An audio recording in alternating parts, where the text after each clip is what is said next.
You know the feeling, don't you? That crash after the rush, the brain fog that just hangs around, maybe some anxiety you can't quite place, or that weight that just won't shift. And we often blame ourselves, right? Lack of willpower, too much stress, maybe just getting older.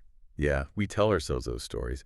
But often the real culprit is right there hiding in what we eat every day, something that's kind of engineered into our food supply, and it's messing with our biology on a deep level.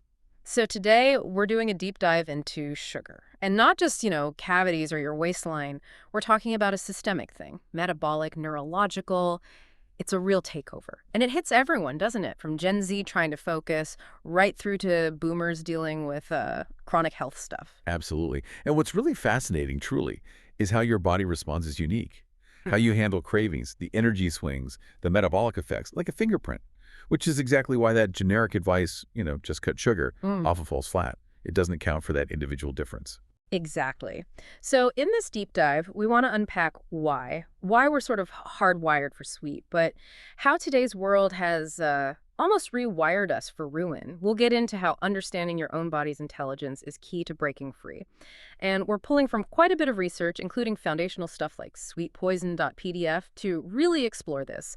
And just to be clear, this isn't about blame or willpower. It's about understanding physiology meeting, well, a food environment designed to push all the wrong buttons. Let's get into it. Okay, so it starts way back. It really is a kind of primitive pleasure trap. Think about our ancestors wandering around, finding something sweet, maybe wild fruit, maybe some honey. That was a huge win. It meant safe calories, concentrated energy. A survival jackpot, basically. So our brains evolved this really powerful reward system. You eat sugar, boom, dopamine release, that feel-good chemical. You feel pleasure, your brain logs it and tells you, go find more of that. It reinforces the seeking behavior. So a system built for survival in a world where sugar was scarce made total sense then. But now, in our world of, well, constant availability, how's that playing out? Well, that ancient drive is now being, frankly, ruthlessly amplified. Food scientists talk about the bliss point. They spend decades figuring out the exact combination, the precise ratio of sugar, fat, and salt that just blasts our taste buds and overrides our natural fullness cues. There was a study back in 2019 in obesity that showed pretty clearly how these ultra-processed foods hijack those reward pathways. They make us want more and more. So that's why it's so hard to just have one biscuit. Okay, so once you hit that bliss point, what happens immediately, physiologically? That kicks off the famous blood sugar roller coaster. Simple sugars, the kind packed into processed stuff and sugary drinks, they spike your blood glucose really fast. Your pancreas pumps out insulin to deal with it, but often it overcompensates, leading to a crash. Your blood sugar plummets, and your body reads that crash as an emergency. Need energy now, which triggers intense cravings for. You guessed it. More sugar. Exactly. More quick sugar. It becomes this really vicious cycle. Hunger, fatigue, crave sugar, repeat. And long-term, all that high added sugar intake really ramps up the risk of insulin resistance. That's a big step towards type 2 diabetes. And when you're stressed or tired, reaching for something sweet feels almost automatic. Is there a real biological link there? Oh, absolutely. Chronic stress means higher cortisol levels, and cortisol can directly make you crave sugary, fatty foods. It's your body looking for quick energy, quick comfort. Plus, sugar gives a temporary little lift in serotonin, that mood regulator, so it feels good for a moment, reinforcing the habit. A 2022 review, I think it was in Neuroscience and Biobehavioral Reviews, really highlighted that strong connection. Stress, emotional eating, high sugar foods, they feed each other. Wow. And it feels like it's just everywhere. You try to avoid it, but then you find it in things you wouldn't even think have sugar. That ubiquity is key. It's pervasive. The FDA estimates something like 74% of packaged foods have added sugars. We're talking bread, salad dressing, yogurt, pasta sauce, things you might think are savory or healthy, and this constant exposure, even low levels, it kind of dulls your taste buds over time.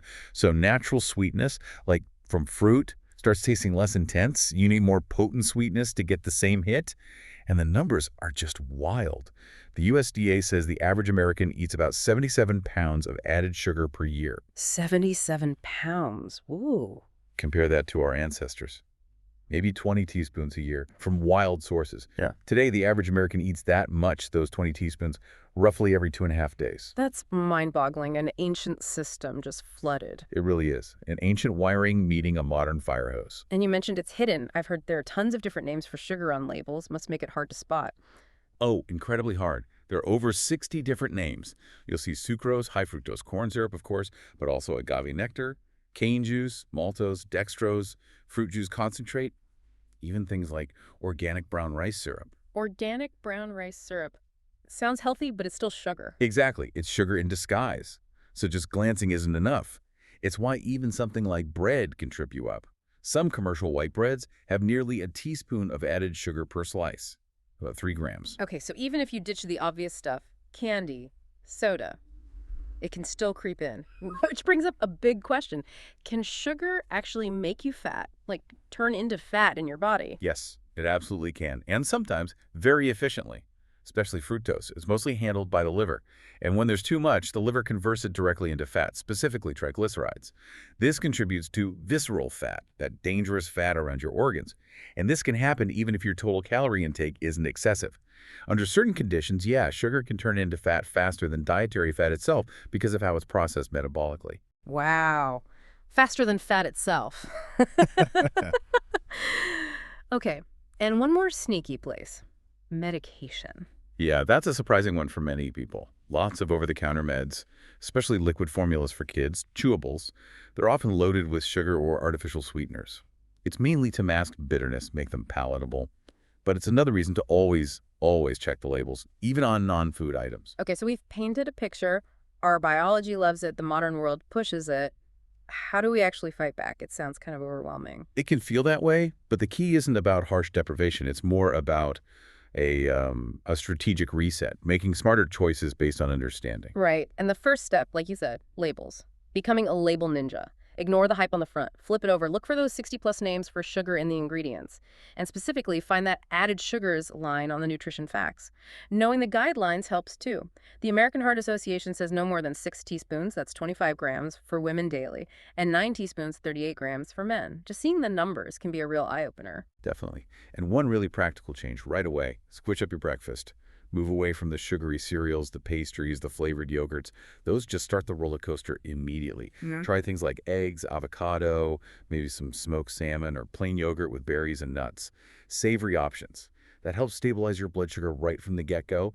Makes a huge difference for the rest of the day. Cravings often just melt away. Good tip. And for staying full, feeling satisfied, protein and fat. Crucial. Yeah. Absolutely crucial. Protein and healthy fats are key for satiety and blood sugar stability. So try to get some in every meal, every snack. Think nuts, seeds, lean meats, fish, eggs, beans, lentils, olive oil, avocado, that kind of stuff. And what about taste? If everything tastes bland without sugar at first? Yeah, that takes a little time. It's about retraining your palate. Start small. Gradually cut down the sugar you add to coffee or tea. Choose unsweetened drinks, unsweetened yogurt. It might seem less appealing initially, but it's amazing how quickly your taste buds adapt. Give it a few weeks. You'll start noticing the natural sweetness in things again. Fruit will taste incredibly sweet. Even vegetables can have a subtle sweetness you missed before. That's quite a cool process. That's encouraging. And hydration, does that play a role? Big time. Dehydration can actually feel like hunger or even sugar cravings. Your signals get crossed. So next time you feel that urge, try drinking a glass of water first. Wait a few minutes, see if it passes. And obviously, ditch the sugary drinks. Sodas, juices, they're just liquid candy, really. Mainline sugar with no fiber. Stick with water, sparkling water, unsweetened tea. Makes sense. And you mentioned stress earlier. That connection feels really important to address too, along with sleep. Totally interconnected. You have to manage stress. Find what works for you: mindfulness, exercise, hobbies, whatever helps you unwind. And prioritize sleep. Aim for that 7 to 9 hours of quality sleep. When you're sleep deprived, your hunger hormones go haywire. Ghrelin, the hunger hormone, goes up. Leptin, the satiety hormone, goes down. That directly increases cravings for sugary, high-carb comfort foods. So sleep isn't a luxury. It's foundational for managing this. Okay, diet, lifestyle. But for some people, that pull is still really, really strong. Are there other supports? For some, yes, that biochemical drive is powerful, and this is where strategic support might come in. Some high-quality, research-backed supplements can be a useful tool, but alongside the diet and lifestyle changes, not instead of them. Sources do mention products sometimes, like ones designed to support metabolism or help manage cravings. For instance, the outline mentioned the Stop Sugar Crave Fat Metabolizer from Vitasave.ca as an example of targeted support. And this is absolutely critical. You must talk to your doctor or a qualified healthcare provider before starting any new supplement. It's not something to self-prescribe. Right, essential disclaimer, always check with a professional. And ultimately, the bedrock solution comes back to focusing on whole foods. Build your meals around vegetables, fruits, whole grains, lean proteins, healthy fats, things that are unprocessed or minimally processed. These naturally have fiber, which slows sugar absorption, helps you feel full, and provides sustained energy. It gets to the root of the issue. Okay, so let's recap. This whole sugar thing, this feeling of maybe being addicted, it's not just you. Mhm. It's this perfect storm, right? Ancient biology clashing with modern food engineering. It's not a moral failure, it's understanding the system. But knowing the why, the dopamine, the blood sugar roller coaster, the hidden sources, how your liver handles it, that gives you power. It gives you agency. Exactly. It lets you shift the paradigm. Move from just reacting to cravings to proactively nourishing your body. Mm. That means retraining your palate, yes. Reading labels like a detective.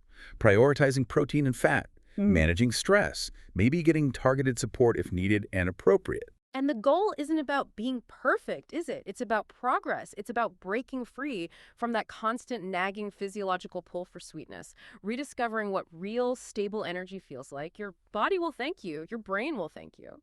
So maybe the final thought is this. What new natural sweetness might you rediscover when your palate resets? And how could that shift change your whole relationship with food, way beyond just sugar?